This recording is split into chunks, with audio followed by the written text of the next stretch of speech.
Hi everyone, this is Swapnil again. I wanted to come and talk about what's the craziness that's happening in the stock market the last few days, I would say. A lot of you might be following, a lot of you might have heard, what's going on with names like GameStop or AMC or Nokia. I wanted to come and explain in very simple language to the people who don't understand what's exactly going on. How can a stock like GameStop go from $20 to 300 or 400, whatever it is today, and what people refer to as short squeeze. So what it means is, when you buy a stock, that means you're buying a company stock, just like you buy anything else. But in the financial institution, financial world, there's another thing that what you do is you can short a stock. What does the shorting a stock mean? Shorting a stock means where you borrow, let's say a stock is $10 worth. You go to your broker and you say, I want to borrow $10 and I'm going to short this stock. They'll let you borrow that. And let's say the stock comes down to $7. So what that means is now you can cover your short by buying the stock at $7 and you've already sold it at 10, which means you net out $3 of profit. But let's say on the flip side, let's say if the stock goes to 15. So that what happens is you already sold the stock at 10, but now you have to cover your stock by paying $15, which means you have a loss of $5. But what happens in this scenario is you have infinite amount of loss you can incur because the stock can go to 15, 20, 25,000, 2,000. That means you're going to be losing infinite amount of dollars. So this is exactly what happened with GameStop last week, where a major hedge fund was managing $13.1 billion, heavily shorted GameStop.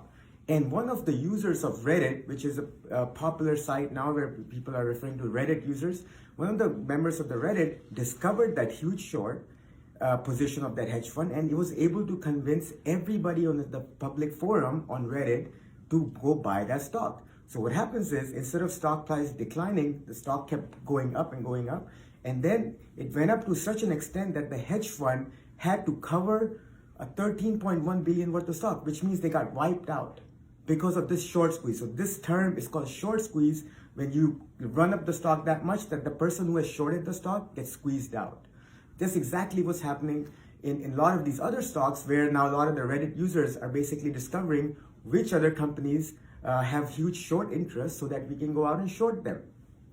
So now something interesting happened today where, which is one of the biggest trading website, which is Robinhood, stopped trading or restricted trading, disallowing people to buy stocks of these specific companies.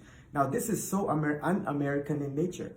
This is basically killing of capitalism. You are basically disallowing retail investors preventing them to buy a certain stock while everybody else has the option. So the dynamic is changing as I speak today, because we are basically moving ahead from the masses, the financial institutions, the hedge funds that have dominated the financial world for so long. And all of a sudden, you have this new wave of retail investors that are basically standing up to these big financial institutions and hedge funds, say, look, you can't discount us. And then if the financial institutions are saying, well, you are not sophisticated or smart enough to make the right decision, who is them? They've got the last few trades right. They got Tesla trade right. Tesla is what company it is today. The financial institution never valued that stock on the same basis, which is being valued by the retail investors. So who is to say retail investors are wrong? And now you're prohibiting these retail investors from going out and buying these stocks. I think that's the end of capitalism. That should not happen. It is very un-American. But with that being said, it's a very dynamic world. It's an ever-changing world. And hopefully I'll come back to you next week and see. It's fascinating to see how it progresses from here on. Thank you till next time.